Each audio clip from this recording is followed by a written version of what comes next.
Ladies and gentlemen, welcome to Surviving El Chapo Season 2, Episode 1. We are back. Salute for being here. We've come full circle. This is the podcast that started it all over here. And we are back with Season 2. Season 2 is going to cover the courtroom, I believe. Hopefully it'll cover some of their prison time. They'll talk about their fears, their concerns, what they went through. Hopefully they get through the whole 14 years of what was happening with the twins. So let's see how it all went down. Here we go. Episode 1, All or Nothing, Surviving El Chapo. Thank y'all for being here. Hey, it's 50 Cent. And I'm Charlie Webster, host of Surviving El Chapo, the twins who brought down a drug lord. Make sure you listen to the catch-up so you're up to date with what happened in Season 1. We did if that. If you haven't listened to Season 1, where have you been? Go back and listen. The story is chronological and follows on from Season 2. I can't wait to take you on the second part of this ride. We're going to jump straight in where we left off. And when I saw the cars and like all the agents and marshals just like staring at us, I think it was the first time I ever felt like, holy shit. I'm not just another drug dealer, right? My whole time, and even though like you might hear me say now, like, oh, I was the biggest drug dealer, I had no idea that I was. To me, I was just faking it till you making it. You know what I'm saying? It's like you moved like that. You moved like you was the greatest drug dealer ever. You let everybody see the bread. But now it's dawning on you when you see all them blue lights, shackles. When you look at it from on the outskirts, because just in perspective, you can't even fathom what that's like. I was just doing what I did. That's it.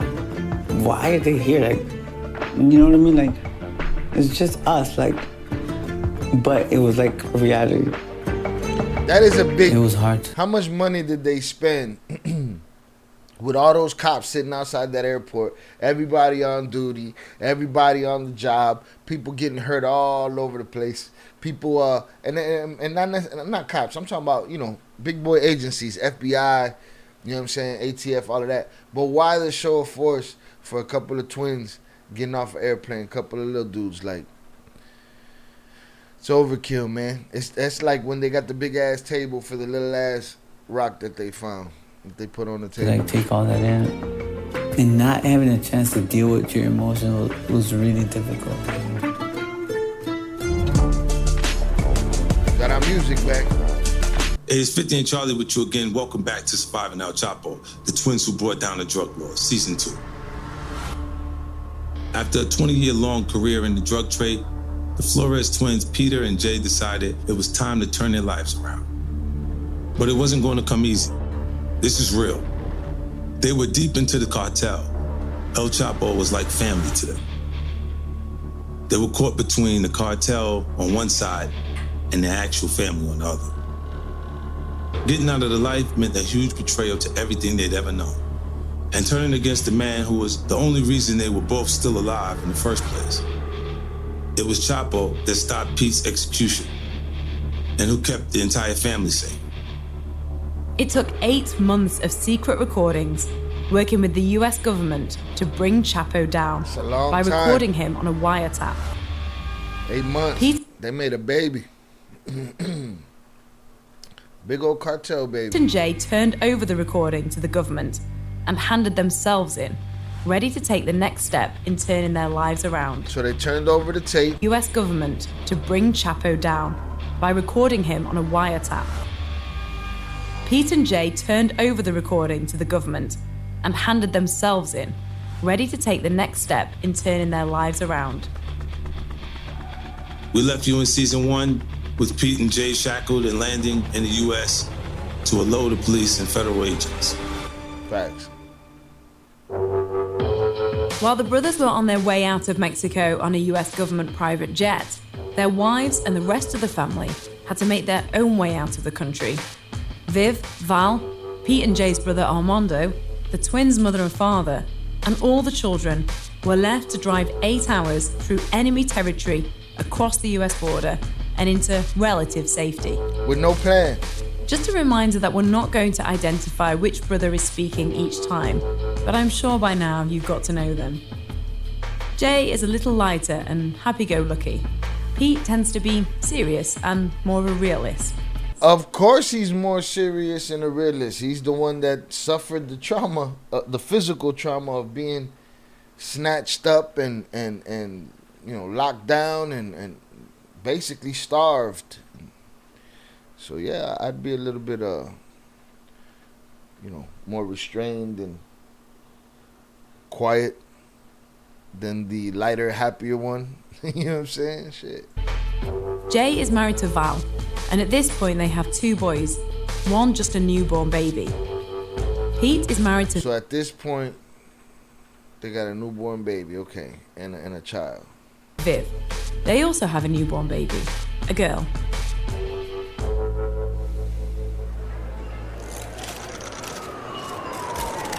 It was a big deal when we came back. Like, they had all kinds of marshals and SWAT team. And just bombarding us with questions. There's a couple people talking and a lot of faces. And I seen this man, he's kind of tall. He has a briefcase. And I automatically know, like, oh, that's the U.S. attorney. We went into they have a business lobby, so they have a big conference room, and we went in there, and a few of the agents, including the agent, the DA agent, Marshall, I think he was, from our original case, is there. And we get on a call with our attorney and the U.S. Attorney's Office from Chicago. And basically they're like, okay, guys, your family's across the border, so now you guys are here, and you guys been cooperating, from Mexico, but now it's time for you guys to finish doing your job. Join the team, America. And we're like, huh? You're gonna have to finish doing your job, and that means that we need you to cooperate against all your customer base in the United States. Everybody can get it. I was like, oh, absolutely not. Hell no. We're not doing that. What made you think it was just over with? You know what I'm saying? What made you think that they weren't gonna strong arm you for, all kind of other information and people?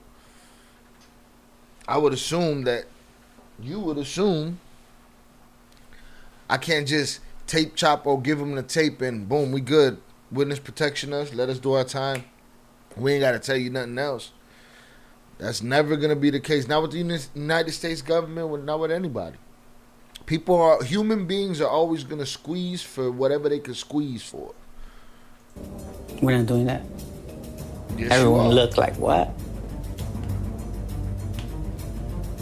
And I remember my attorney was like, hold on, I need to speak to my clients. In private. I'm like, no, that's bullshit. Like, because I felt like we just cooperated for nothing. Like, we have nothing. Like, where's our end? Just risk my life. I'm here. You're alive, Papa. You risked your life. Now, you say you risked your life, but you're alive on that deal. You got out of there. That was your whole thing, right? The whole thing was it was a gun in the mouth moment. The gun in the mouth moment was the cartels were going at it and they were going to eat you. You out. You out. You're alive, right? They want what they want. They want it back in blood. Where's... Like, no, that's bullshit. Like, because I felt like we just cooperated for nothing. Like, we have nothing. Like, where's our end? Just risk my life. I'm here by the grace of God. Like, but now where's... Like, you're asking me corporate, but where's, like, what's my benefit? Like, what am I getting? You're asking me to now... We just gave it to you. Turn on my customer. We just gave it to you. We flew you on an airplane out of Mexico onto U.S. soil. You back in Chicago now. That's what you had coming. Now it's on you to give me what we had coming. That's what they are. Take your time with me, y'all. Hit the like button in the least. Send it to a friend. Tell them we back on and popping. Leave a comment. Appreciate y'all. Where's our end? Where's your end, bro? Just risk my life. I'm here by the grace of God. Like, but now where's, like, you're asking me corporate, but where's, like, what's my benefit? Like, what am I getting? You're asking me to now churn on my customers? You're alive. As far as the twins were concerned, the deal was to get El Chapo on tape, serve a few years in prison, and be free to start a completely new life. They did believe it was that simple. In their eyes, it was that simple. We're going to get the old man on tape. We're going to get him out of there. We're going to go do our time. Done deal. Shit. Can it be that it was... All their conversations with the government so far have been purely focused on El Chapo. But the government had other ideas. Hell yeah, they did. Jay and Pete would now have to turn... The government had a whole lot of ideas, boy. We want everything. Give us everything. Everything you've ever known, everything you've ever seen. We need all of it. In everybody they've ever dealt with. Workers, customers, everything. And even their friends. Fry if they cook. were ever going to have any chance at freedom. Fry cook, register, burgers, everything down the McDonald's, down the production line. They got to write on all of them. The prosecutor gets on the phone, and the other prosecutor's just looking at us, and he basically says, guys, this is how it's going to work. It's going to be all or nothing. You get to decide. All or nothing. How did that make you feel? I felt like... Prisoner. That hurt. Hurt? Shit. I felt trapped, like... Yeah. You guys had to know that the United States government was there to rescue you from their demon so that they can catch their demon, but they were there to torture you after that. I felt stupid. For sure. And at that moment, that's how I felt. Like, what? Like, I was angry. It just...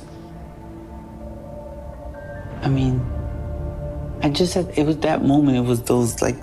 Those initial moments where I felt like I was angry at the user. Turned out I felt like it was a trap to me. It was a trap. I felt like I hadn't got nothing in return, and... You don't get what you're worth. You get what you negotiate. You had 8 months. Or whenever you first decided, whenever you saw the what's his face, Sammy the Bull story, and then you went and you spoke to these feds, that was negotiation season. At least try. Because now there's no negotiation. Now here we are. The truth of the matter is here we are 14, 15 years later, and they're still holding people up for 18 months in that family. So, it's never over for the feds, man. Never over. It's like the statute for murder. It's never over, man. Them, they're like, oh, you're a drug dealer. What you expect? You're getting the chance. And to me, I'm like, I'm risking my life every day for giving you what you asked me for. And you got it. Good job. You didn't ask for that. You said that you wanted this. We offered, we put everything on the table, and that's what you wanted. I mean, but that's not just the way it works. Absolutely. So basically, he said, listen, it's all or nothing. If you guys decided you change your mind and you want to like spend the...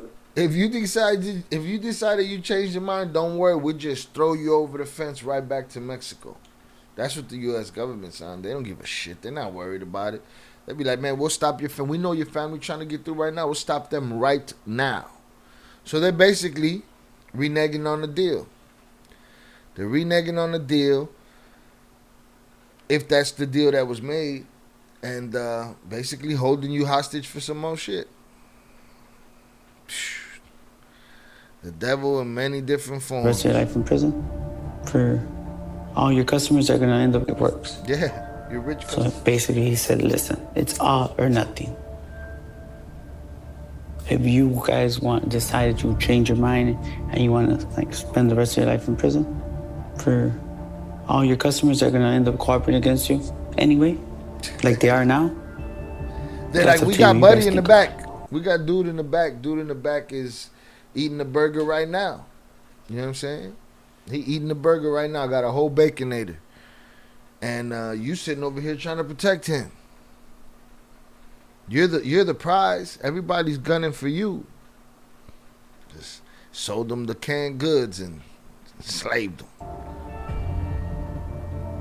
And when he said that, I was like, kind of had a point there, like... You got me.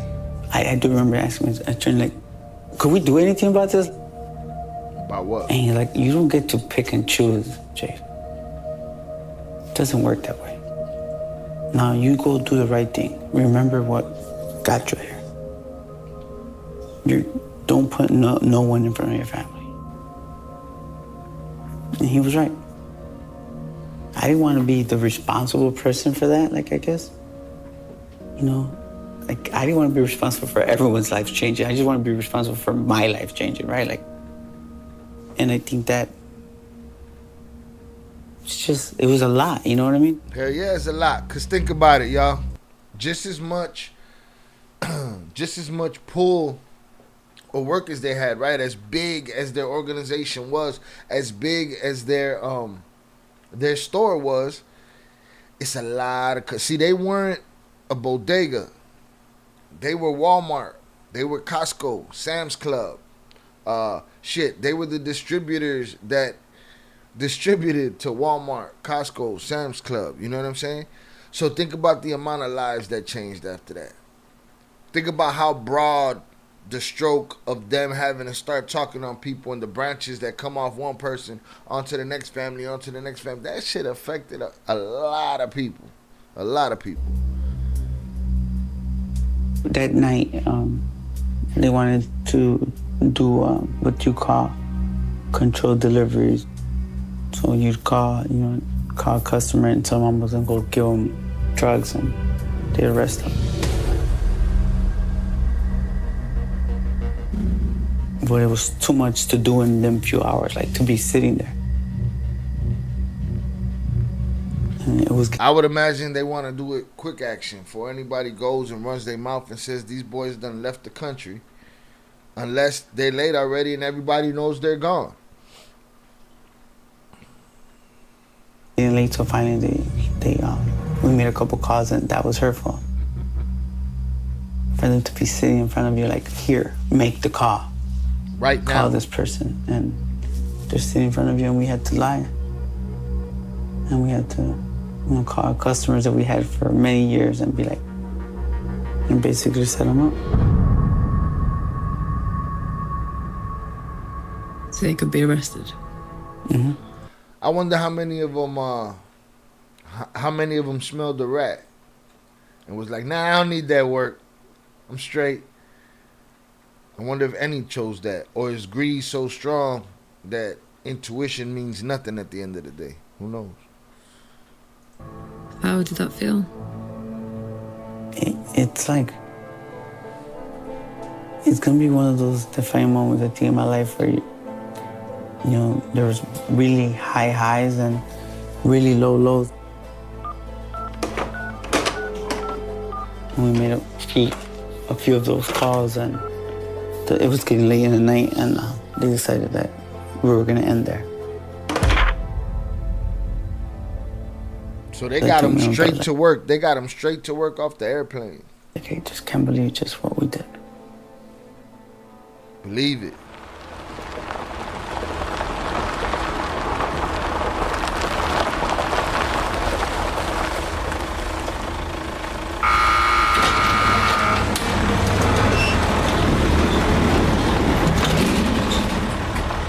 The first stop was Kenosha County Jail in Wisconsin, and a change in identity for protection.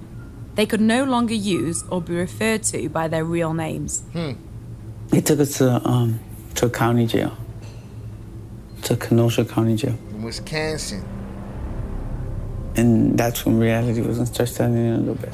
Took us, and they changed their name. Quick action. They changed their name. And they gave us the last name, Ramirez. My name was gonna be Marco Ramirez, and Peter was Juan Ramirez. And in Kenosha, there's a federal holdover. And it's just a county jail. They made us change, and the dirtiest. They give you orange socks with holes in them and slippers, shower shoes. Bro, you could have took your ass to Cook County jail. And they put us in this one unit. It's locked down 23 hours a day. And I remember walking, seeing the phone, like, am I going to be able to use phone? Yeah, when it's your turn. So basically they let one person out an hour a day, just in that little unit. So they go down the line. So I remember just observing, like I'm asking questions. People were like, where are you from? You know, asking those questions. I'm gonna guess that some of them are cooperating as well because they're there, and it looks like they've been there for a long time too, because they're settled in this ugly place. The doors steel wire crisscross kind of so they're see-through. So it's not like you get privacy; they can see right through your. And it's just old. Everything's old and yes, it's not like it's a door that's shut. No. It's all wire. It's like a, you know, it has a almost like a gate on it, like steel heavy gate. Crisscross like this. Yeah. Okay, crisscross gate. We get and it's separated, so they put my brother on one. It's one bed, one bunk. And they put my brother on one. They put me on the other. I remember me and my brother's like Jay, like don't go to sleep. So we the door's like here, and I basically just sat down on the door, and he sat down on the door. So you leant against the door? Yeah, we're leaning against the door, and we're just talking. We don't have to talk so loud because it's open. You're right next to each other. And I remember I was like, what do we do? And just like, you know, wondering about our family. That's gonna be the beginning of the stress of wondering, are they okay? Are the kids okay? I wonder what they're doing. I think anybody in prison always can't thinks call about them, those can't see at this them, very moment, you know? And we didn't sleep. They bring breakfast like at 5:30 in the morning. It was terrible. It was like grits and who knows what. We didn't eat. I don't think me and my brother didn't eat probably for the next 5 days. And we would drink like water or something or juice, and I probably lost, those first 2 weeks, probably lost 30 pounds. After a brief stay in Kenosha, Pete and Jay, now under a different alias, were moved to the Metropolitan Correctional Center in Chicago, 62 miles away. A team came for us, and they took us to Chicago. Fair time. It was a caravan, like a big caravan of marshals. That's gonna be the normal from that point on. Wonder how many hours it is later, and who knows? Together, or just you? It's me and my brother. Yeah, together. We're like a special hold where we have a 3-man hold. So it's like 1 lieutenant and 2 officers every time we get moved. So that means that there's me and my brother. So at first it was hard because they needed 2 lieutenants, 4 officers, and you're talking about a place that doesn't have that many guards. So it didn't take long before we were going to start being a pain in their asses. They take us to U.S. Attorney's office, put us in a conference room. And that's where actually for the first time ever, I meet Thomas Shake Shack. I meet Michael Farrar, who are going to be the lead U.S. attorneys in the case. I meet the agents that we've been speaking to. That's Eric Durante, who was the agent in charge of the case. We meet Sam Gianelli. The twins were now face to face with the government team behind the El Chapo case, the people who would ultimately decide the twins' future. Sam Gianelli was the first agent Pete and Jay ever spoke to. If you remember, it was back in that 16-person shower that they had in Mexico. Gianelli worked alongside Eric Durante, the DEA special agent assigned to the case, who had also been working on it from the beginning. With them were the assistant US attorneys Michael Ferrara and Thomas Shakeshaft. Shakeshaft was the lead prosecutor. He first met Pete in that secret hotel room meeting back in Mexico that started everything. Then my attorneys there. They need us probably talk for 20 minutes, and then they're like, we need you to continue on with this cooperation. Bruh, they want to give you a job, bro. They hired you. They want you to be like Big P from The Sopranos and shit. where you got some kind of Stockholm syndrome where you think that you are a Fed now and shit. Y'all didn't have that evidently at this point because y'all didn't want to do it as far as those cold calls that you did to your customers. Y'all didn't want to do that to begin with, according to you. You know what I'm saying? But these fools want to hire you for the job, bro. They want to throw you back in the street and let you run shit. We started working on going into a grand jury to indict Chapo that day. Damn. And me and my brother got it. That's what they want from us. Like, that was our bargaining to us, and that's the first thing that they want. And they basically, when they took our phones from us, what happened was that people were calling our phones. Shit. And the agents are there sending back messages. Pretending to be you. Yeah, like basically like, oh, listen, so-and-so been calling. He said he needs 25 keys? Cooperating isn't... How do you know that's going to work? You're an officer. You saying all the wrong shit. These cops sending texts. You can see a cop, like when you see them all undercover, you know what I'm saying, with their monarchs on and their hats and their sweatshirts. You know what I'm saying? It's the same thing. They're sending a text. I'm sure a couple of those guys smell something funny. What you might expect. It doesn't stop happening just because you go to prison. At this point, the twins had no idea that this would carry on for years until the US government could put El Chapo behind bars. For the first 8 months, it was all day, every single day, calling and setting up their customers and friends. I do feel responsible for, like, making decisions for a lot of people, like, not just my family. I made the decision for a lot of people that went to jail. How many people went to jail because of what you did? A lot. Like how many, roughly? I want to say in total, over 100 people for sure. Damn. When they were finished for the day... That's what I was talking about, 100 people. How many arms is that? How many branches of that 100 people don't stretch off to another 100 people per branch? It affected a lot of lives, man. Damn. 8 months of just cold calling. And guess what? The streets is dry because they're in the position they're in. Nobody really knows it. And they need work. So if these dudes hit them up and say, hey, bro, I got all the work you need. Meet me at the police station.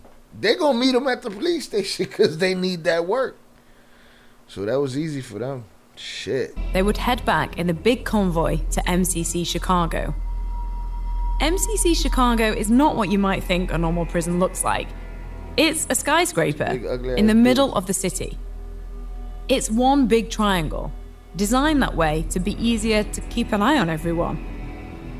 The roof of the giant triangle is used as the recreation yard. While you're shooting hoops, you can kind of look out on the amazing views of downtown Chicago. It's used as a holding prison for those that have not yet been sentenced. Because of the danger of what the twins were doing, they couldn't simply be held with all the other prisoners. They were a part of the WITSEC program, basically in-prison witness protection, which meant they had to be kept in the SHU, Special Housing Unit, known as the SHU. The SHU is a bit like solitary confinement. Because they were helping the government, Pete and Jay were given a few special privileges. They were allowed to be together in the SHU. Okay. We walked into the SHU. I was like, holy shit. Like, this is prison? Like, what? There's like a little gate and there's a bunch of cells. Nowhere, it's like just hallways, just a bunch of cells. These weird, it's like a triangle. And they have two sides and they take us to the back cell. It's 2 bunks and like, it's ugly, dirty, paint chipping. It's so fucking cold. It was the first time I think I really took it in, all the other things, so much going on. It got real again, y'all. I remember they closed the chokehold and me and my brother stand at the door and we just look at each other. There ain't shit in there. Yo, what the fuck do we do?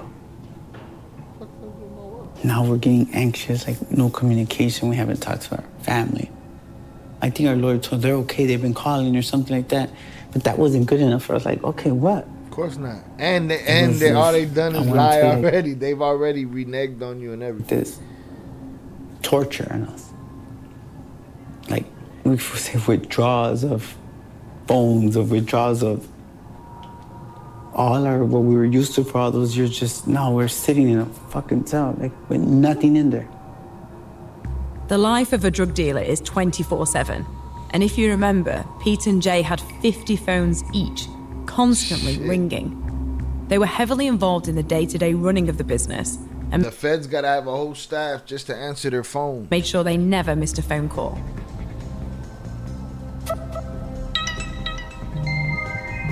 You know what's scary?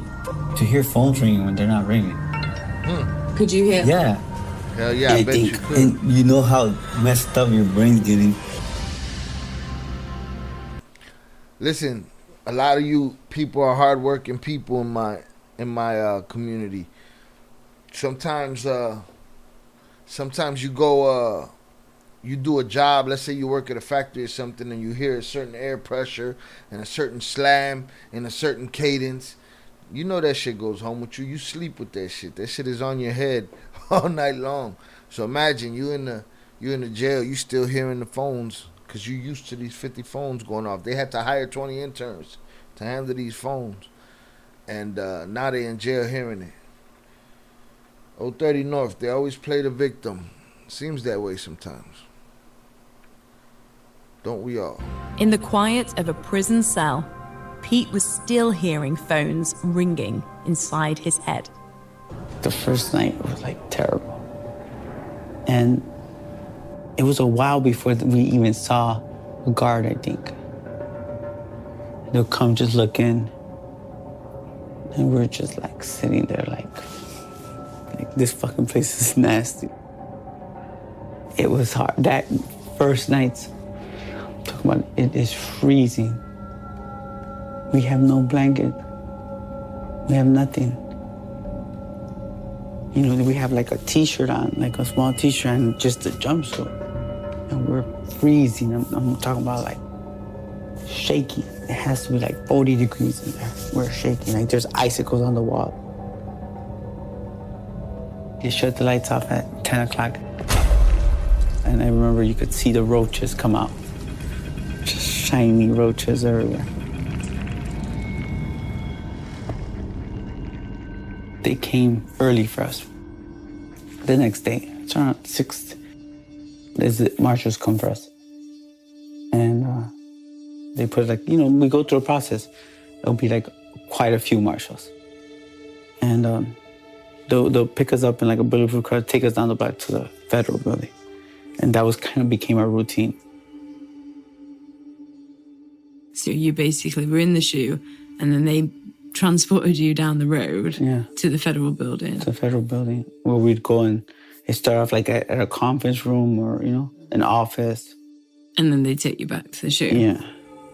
They would bring their laptop for us to like review whatever, documents or whatever the case is. And you would have the laptop. Then they end up starting to talk something else, like doing something else to U.S. attorney and agents. And I looked, I seen that they had windows open on my computer.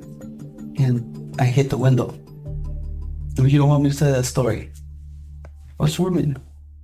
Don't forget, Pete and Jay haven't seen each other much since they were in prison together. So there's occasionally some brotherly tension in the room. Some of this stuff is being spoken about between them for the very first time. It's Jay's wife, Val, that you can hear in the background. I mean, you could tell the story without saying you went to the fucking agent's fucking computer and hit window and shit. What's wrong with that? Jay, you don't want to go be like, oh, you're manipulating the agent. You said it in this fucking interview. Don't say that, but it's not like that. Say a lot. You said he went to be. I did. It's not for you to go through. That's the crime I wouldn't be. Jay, come on, man. Yeah, well, it's part of the story. So. It's not. I'm saying that part's not important. Okay. I'm just saying, like, you don't want to open a can of worms over it. So yeah, you really think we're sitting here talking about tons of drugs at the government, and that's gonna be, oh, that's an issue. Oh yeah, hold on. Let's go back. We're gonna die on. Tell us what you saw. it could open up an issue. What issue? Just one day you're going to a federal government agent's Windows computer that you're sneaking around it. You could have changed information about something. It's Jay saying too much, and it's Pete telling them to relax.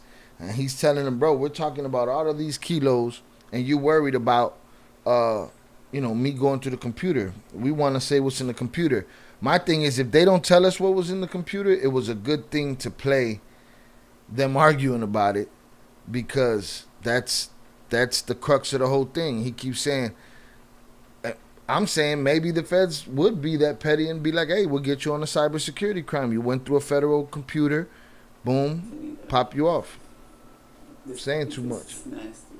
No, but you feel like it doesn't sit well. Like, I don't know if you understand. All right, Pete, all right, just chilling. Just Did you basically see all the no, it's just information where they would say stuff. Yeah, times like when you'd been. No. It was just personal feelings. It was what? They don't write their personal feelings in. What did they say? No, they had personal feelings that they would be writing messages to each other. Emails and saying these fucking insulting, yeah? What did he say? The agents were. And the prosecutor. The brothers didn't want to go into any more detail on the record. Okay, so they had text threads of agents calling them pieces of shit to each other. Or worse, who knows? So I stopped the tape and we took a short break. We picked up the story with the twins back in the conference room, cooperating with the agents in Chicago. It was the second day when we had like a break. I remember the U.S. attorney said, so I know guys, like, up to this point, you guys seem like you guys are all right guys, and, employee. Over time, we've been talking a lot, and us being familiar with each other, it's like, you could feel it, but not everyone in this office feels that way. And I was like, huh? Like, you're gonna, we're gonna introduce you to some agents that don't really like you guys. So, just be patient and just like, they might be a little bit hard. And I remember that's when I first started just like, hard? What? Basically, he's giving me a warning, like, they might not be nice. No, they coming to rough you up. And I'm thinking, shit, it's already bothering me. Here comes 6, 7 agents. Giants. Walking in there. And I could see that they don't seem cool. They don't seem nice. I could see. And I guess they were mad at the case. You were warned. Because they were people that were, the time when I was cooperating, they were doing an investigation. They felt like it should have been their case, and, different agents got the case. I understand. I said, you guys have been like after us for a long time, right? Kind of made a joke out of it. And now we're here, right? So I know you guys have, like, you guys could be upset, but you guys, for a long time, we were winning, but now you got us. You won. We're here. We're here. We're gonna help you, and, however we could help you, we're gonna help you, and just leave any personal shit just to the side or whatever. They kind of just nodded their head, and then that's when I think we spoke up. I said, I'm gonna help you guys.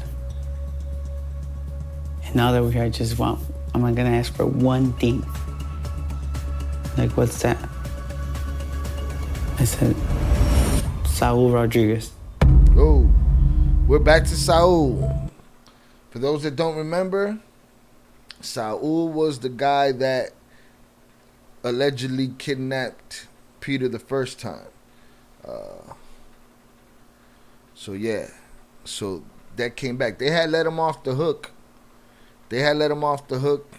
And said, bygones be bygones. But lesson learned, bygones are never bygones. Yes, that's Saul. Yeah. Remember the one that kidnapped Pete in Chicago? Saul. Pete's first kidnapping. Saul Rodriguez pretended to be a cop and took Pete into a basement where the floor was covered with plastic, and there was that random parrot. One day, just smiled. Saul Rodriguez kidnapped you. I said, no, he kidnapped my brother. At the time, the brothers didn't retaliate against Saul for kidnapping Pete, but they were finally able to get their revenge. Saul was one person they were more than happy to turn into the government. And he has a file in his hand. He just started picking up pictures. And my brother was able to identify everyone in the pictures. And him. That kind of just, like, I think, kind of changed their views a little bit. Yeah. They was excited now. They were like, oh, they're in the picture book. Yeah, they was excited. Like, this is going to be a routine, you know? It's going to go on for the next 7 months. So for 7 months you did that? What was that like? It wasn't easy. We had ups and downs, you know? You know, and every day it was just a reminder of, like, we're doing this. Like, why are we doing this? How did we get here? And there was a lot of questions about our future. Every day, probably. And, like, with everything going on with our families, don't forget they're picked up and they just, you know, had to start all over and all these things going on.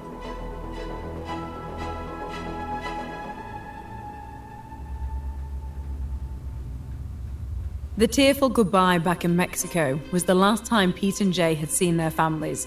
All they knew was that they'd crossed the border into the US safely. While Pete and Jay were sat in a conference room in Chicago, Val and Pete's wife Viv were stranded at the border with the rest of the family. They didn't know where their husbands were being held. The responsibility of what to do next and where to go fell on Val's shoulders. We stood there hours at the border. Hours. It was already morning time. He's like, where are we going? Like, we're going to Chicago. And I'm like, we're just gonna keep going. She just looked like, it was just like emotionally drained. She looked exhausted. She looked tired. I'm like, we're not gonna stop. We're gonna keep going. And then we kept driving. And I remember we hit, I think it was San Antonio. Damn, boy, that's a trip. They was trucking. San Antonio in Texas. Yeah, we hit San Antonio. Now, our phones don't work. Because all of our phones are from Mexico. And there's no phone service. And I remember we went to a hotel. We check in, and I remember I sent my nephews to go get the phones. They come back. I start calling the attorneys. I start calling, like, we're here. We're in the US. Where's Jay and P? They're like, we don't know. Where are they taking them? They're not telling you. I'm assuming they're gonna come either to Milwaukee or to Chicago. And I'm like, so what do I do? Hide. Do I go to Chicago?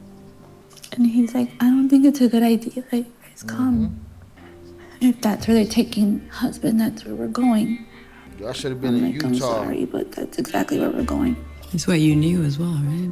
Yeah, it's like, we didn't have a plan. What do we do when we leave Mexico? We weren't ready to go. When we were in Chicago, we went straight to a hotel, called the attorney, and then a few agents from witness protection came out to speak to me and Viv, and basically told us that they wanted our family to go into the program and that we wouldn't be able to speak to our husbands until their release, whenever that was. Released from prison? Yeah. So we could have been talking, at that point you got no idea. Exactly. When the twins turned themselves into the US authorities, no one had any idea how long they would ultimately spend in prison. It would end up being years before they'd be sentenced, and despite their cooperation, the possibility of spending decades behind bars was still on the table. Entering the witness protection program that was offered to them by the government meant the family would be split up, Val and Viv wouldn't be able to speak to or visit their husbands until the day they were released from prison. How about each they other? They even said that me and Viv couldn't even be together. Our kids couldn't be together. She had to go to one part of the country, I had to go to another part of the country. There's going to be no communication. No communication with us, with our families, with our husbands, with anyone, with no one. Nothing. It's a wrap. No one. Our parents, New life. no one. I said, I'm going to speak for me and Viv, and I said, we're just absolutely not. We will not be going into the program. She put fear in us. I know that she told us that they were there to help us and that there's no way we could be,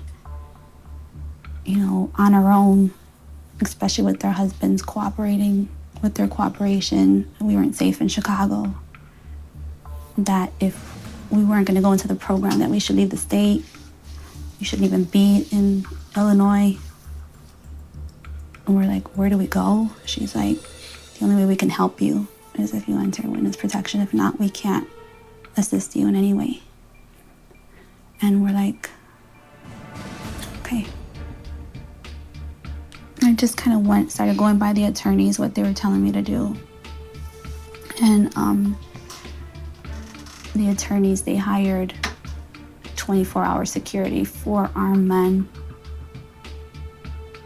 2 SUVs, blacked out, and they sat in front of the house 24/7. In Chicago? Yeah. So For how long? For that whole 8 months? Yeah. We went there, and then they slept there. They were there 24/7. The decision not to enter the government's witness protection program so they could stay together meant the family were completely on their own. Val, Viv, and the kids moved into one big house in Chicago where they could have the protection of a round-the-clock private security team.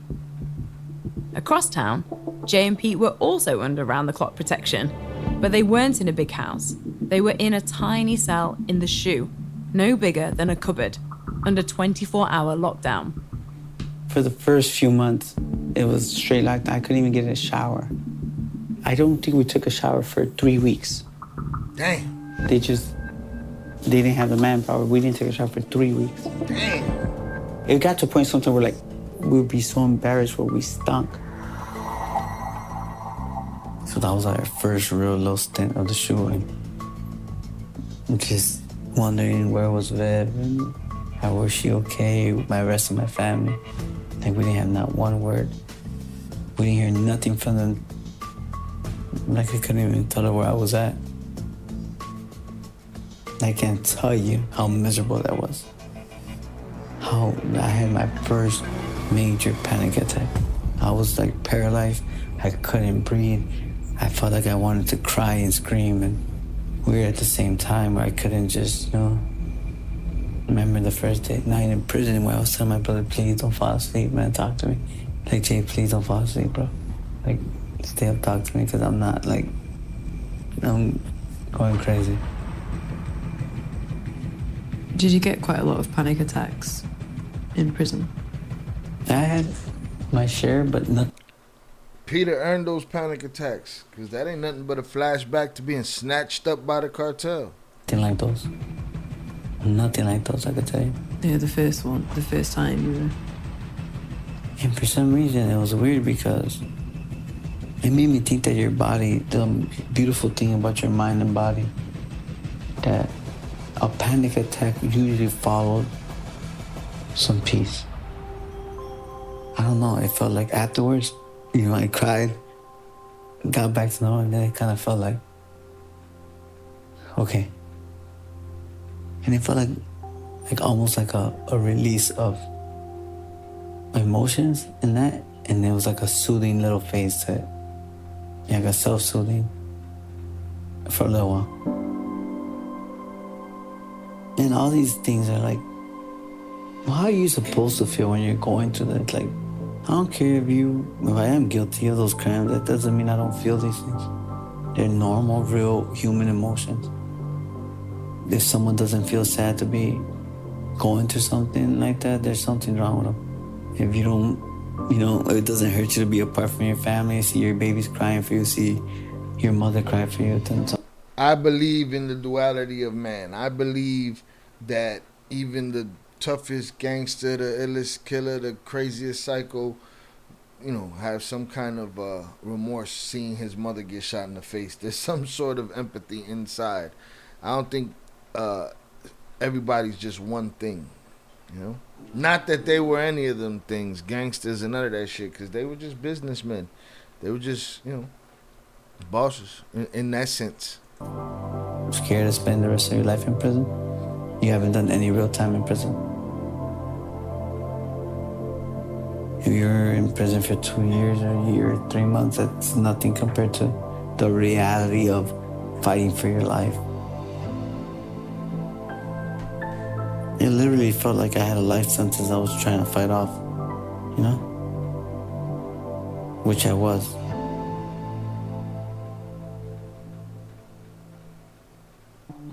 I couldn't see my family. I would get like a phone call here and there, and my brother and I were like pissed off, like, look, man, like I know we're proffering or debriefing, whatever, but I want the same rights as every other person. I want to be able to see my family. All your wants. It was like a humongous headache for them because of the security issues. All your wants needed to be in your negotiation up front. Not that they were gonna honor them anyway, because they can do what they want at this point. They got you where they want you. My brother and I were like pissed off, like, look, man, like I know we're proffering or debriefing, whatever, but I want the same rights as every other person. I want to be able to see my family. And it was like a humongous headache for them because of the security issues. It's a lot of moving parts. Finally, we were able to see our husbands after 3 weeks. We had to go like under an underground tunnel into the U.S. attorneys, into the federal building. And then they took us up the back elevators to the offices. And that's where we saw Jay and Peter for the first time. I mean, evidently by this point, the cartel has to know they're gone, they're missing. It's months. Where they at? They know something's happening. And the wives are hiding in plain sight. Had the kids with us. Do you remember that day? Mm-hmm. We were in that office. And yeah.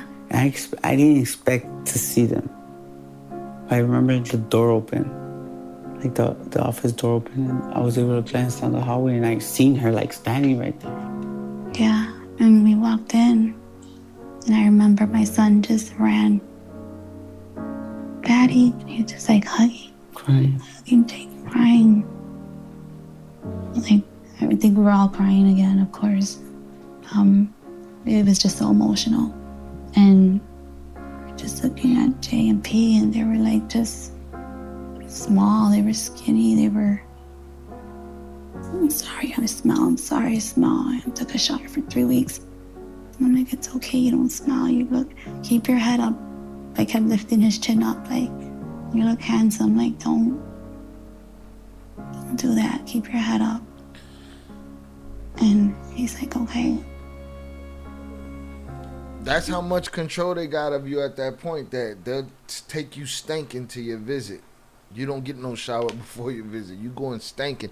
You giving us the biggest fish we've had in a very long time, and you coming in here stinking to your family. Miss you. We love you. It's just, we said so many things. It was like we're fine. We're safe. We're okay. We're okay. It was like, I wanted to ask questions, but it was more like, we didn't talk. We're just in that moment. Yeah, we didn't talk about what my baby he went through. My baby, we didn't talk about what I went through.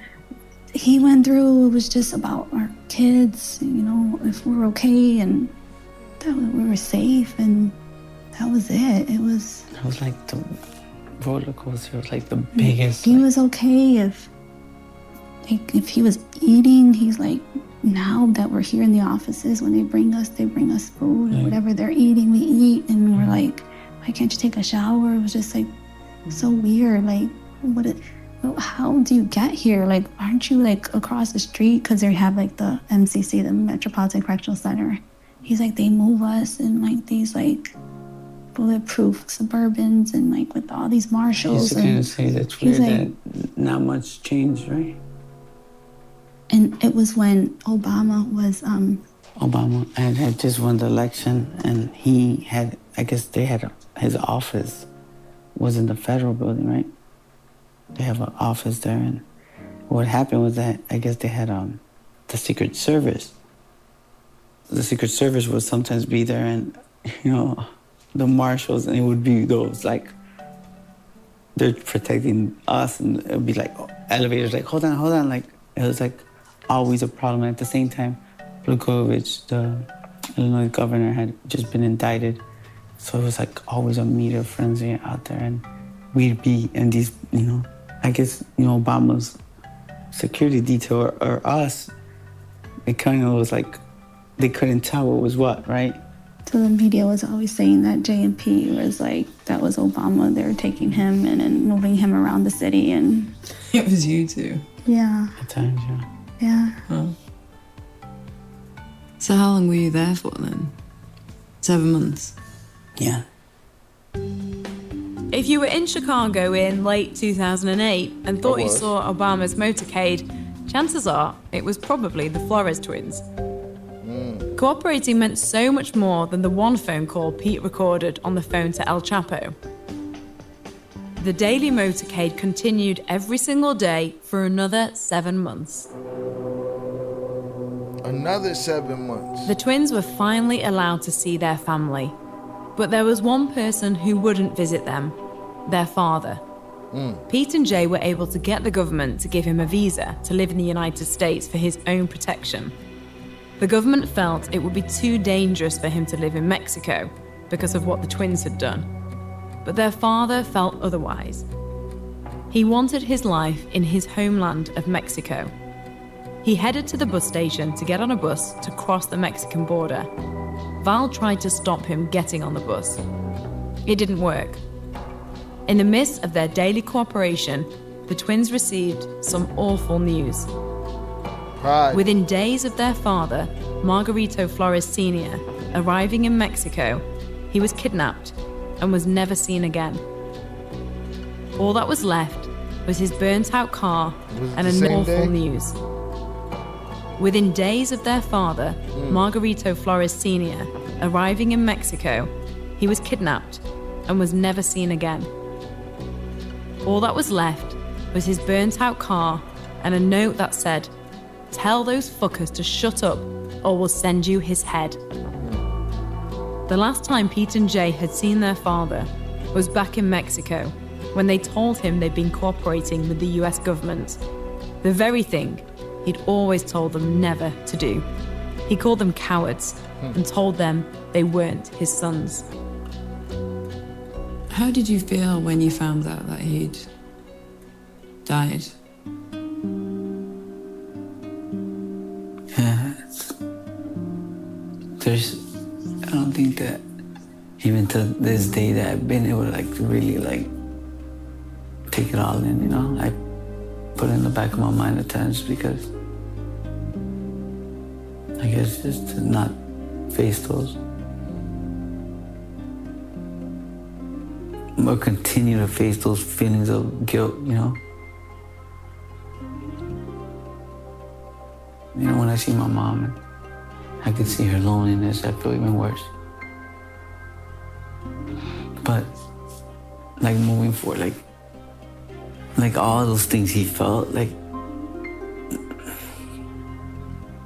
I wish I had the story to be able to tell him that I did the right thing, But he told me his eyes were don't trust the government, don't. You disgraced them. They're gonna use you and they are. Throw you away. And he said, these people are never gonna forget what you did. Yep.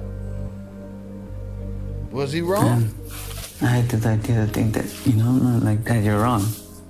And the situation I'm in today doesn't feel like he was wrong, He wasn't wrong. He wasn't wrong. He was taken somewhere outside a ranch. They found his vehicle with a note in it.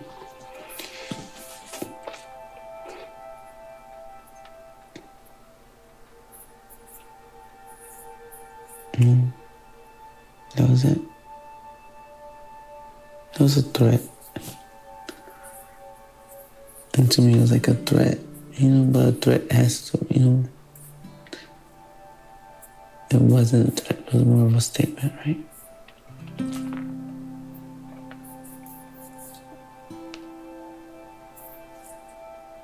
From who? I don't think it said from who it was, but I guess we understand. I mean, Old Soul in the chat said it was all their fault. I mean, yeah.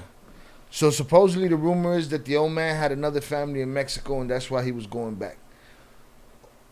Another family or no other family, he wanted to fucking fly freely.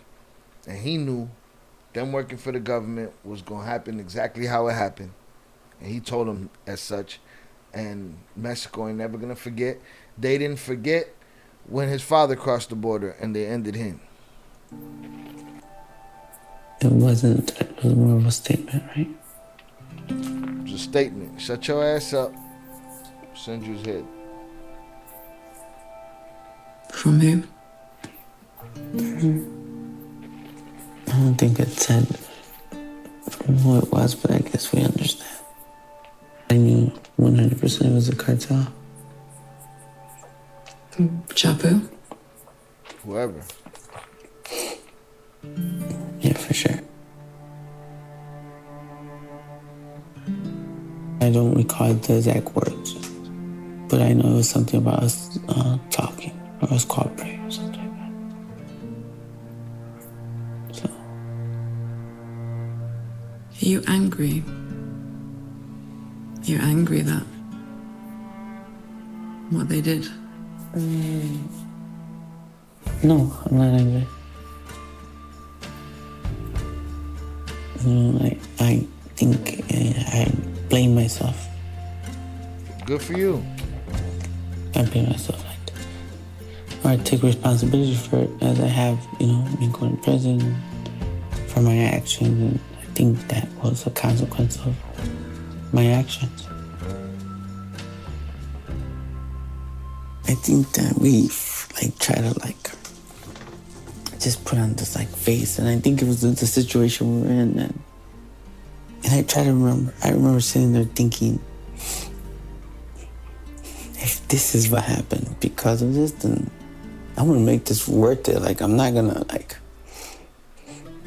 come here and just start, second guessing myself. You gonna do it all the way. We're gonna stand for something. Uh-oh. America. That's meaningful to us, and through all the stuff we've been through, we're still here. We're still going.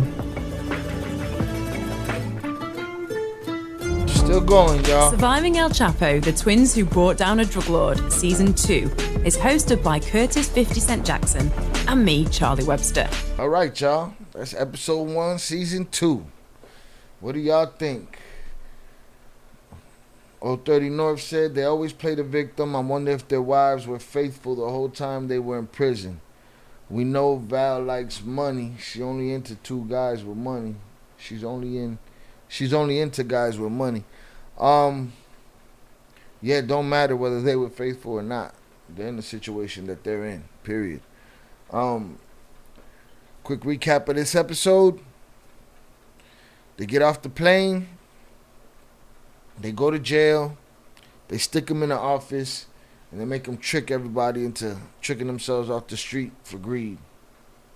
They make cold calls and phone calls to all their drug associates and tell them, I got some work for you, dog. We're going to get rich. Them dudes go to get that money. And they end up in the cockroach cell right next to the twins. As they rat on their 100 people that branches off to another million. You know what I'm saying? The family decided to turn down witness protection and hide in plain sight in the city with a security detail paid by the lawyers, knowing that they'd get their money back because they knew what was coming down the line. That's episode 1. We will continue to be on top of it. Episode 2 next Wednesday. I appreciate y'all for being here.